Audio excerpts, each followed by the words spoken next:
Hi, my name is Tom Escott and I am the head boy at Northcote College. This year we are unable to have our usual ANZAC Day service at Northcote Point due to the COVID-19 outbreak in New Zealand. However, today we commemorate 105 years since many young New Zealanders and Australians landed on the beaches of Gallipoli. I can only imagine their faces as they saw the steep cliffs and treacherous terrain that lay before them, not to mention the thousands upon thousands of Turkish troops perched atop the hills, ready to defend their homeland at all costs. ANZACs and the Ottomans.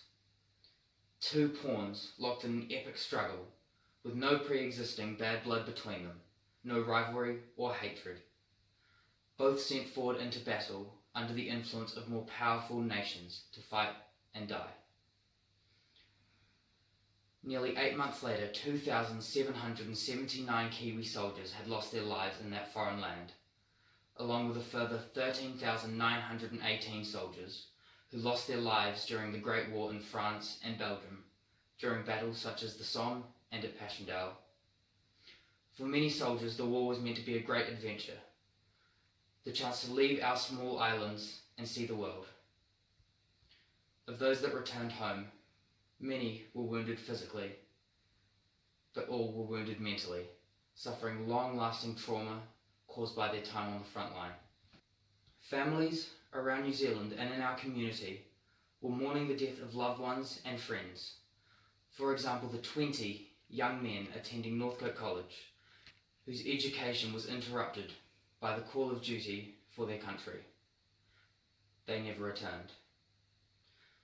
For the past 4 years at Northcote College, when their names have been annually read out at assembly, I have always pictured them as tall, broad-shouldered, fearless, and very much already the men they were meant to become.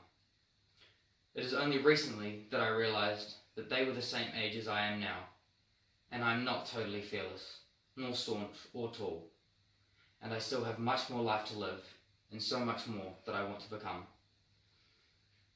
I imagine they may have felt much the same way. I admire them for the bravery they showed at a time when the world was thrust into chaos and war. The thought of doing such a thing is near incomprehensible to me. I believe that our community has a chance to learn from the people that lived during World Wars I and II. They banded together to support each other during trying times to overcome the adversities that they faced. In the times we are living in today, I think that it's important that we do the same thing to overcome the COVID-19 threat as a community by staying at home and giving our support to friends and family. ANZAC Day is important to us because it is a time to remember those Kiwis who fought for liberty and peace, not only for New Zealand but for the whole world. ANZAC soldiers earned a reputation for their toughness, selflessness, bravery, courage, and their ever-present Kiwi ingenuity.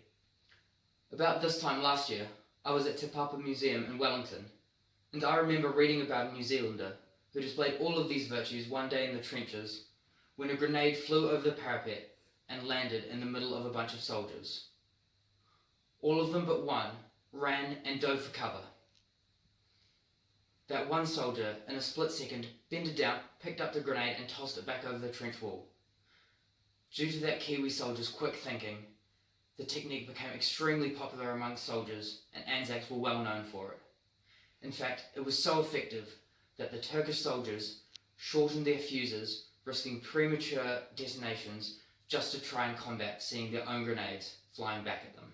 I think that Kiwi soldier's reputation was well earned, and it showed many values that we still try to live to, and ones that as a country we are well known for. We always punch above our weight, and make up for our small size and numbers with courage, determination and resilience.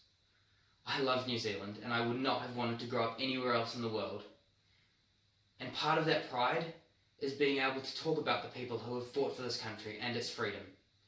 And I feel like many of the young men who served in the trenches and young women who served on the hospital ships would have been feeling the same pride and love for our country and the people that live here when they first saw the beaches at Gallipoli. Now the head girl at Northcote College, Abby Dromgool, will read out the 20 names of the Northcote College students who lost their lives in World War I, and then Prefect Perry Willimott will be playing the last post on the trumpet. These are the names of the Northcote College students who died during World War I. Leslie A. O'Leary, Joshua G. Jackson, Joseph C.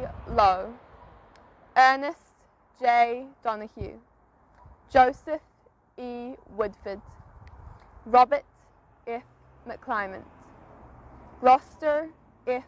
Roberts, Alfred L.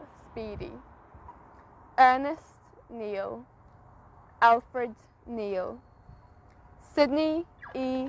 Thomas, William Edgar Boyd, George Hall, Fred A. Dingley, Robert A. Patterson, Theodore H. Maxwell, Ralph H. McCarthy, Alban Taylor, Royden Jackson, Oswald Allen Mincher.